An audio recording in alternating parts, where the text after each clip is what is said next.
శివుడు కన్న కొడుకునే ఎందుకు చంపాడో మీకు తెలుసా?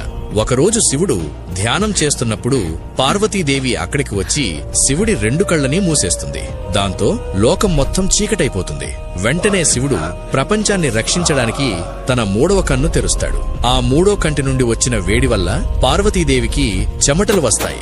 ఆ చెమటబొట్టు కిందబడి అంధకాసురుడు జన్మిస్తాడు.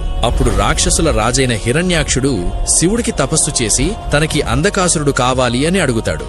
హిరణ్యాక్షుడి భక్తిని మెచ్చిన శివుడు అంధకాసురుడిని ఇచ్చేస్తాడు. కాని అంధకాసురుడు పెద్దయ్యాక ఎంతో శక్తివంతంగా మారి దేవతలందర్నీ ఓడించి 3 లోకాలకి రాజవుతాడు.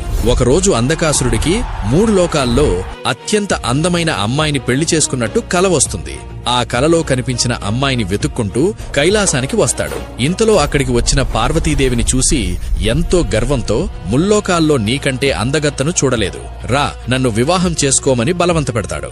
ఇంతలో అక్కడికి వచ్చిన శివుడు అందగాసురుడు పార్వతీదేవిని ఇబ్బంది పెట్టడం చూసి కోపంతో, ఒరే మూర్ఖుడా, పార్వతీ నీ తల్లి, నేను నీ తండ్రి, అలాంటి తల్లితో మూర్ఖపు మాటలు మాట్లాడతావా అని ఆగ్రహంతో శివుడు తన కొడుకైన అంధకాసురుడిని చంపేస్తాడు. మీరు శివుని భక్తులైతే ఓం నమః శివాయ అని కామెంట్ చేయండి.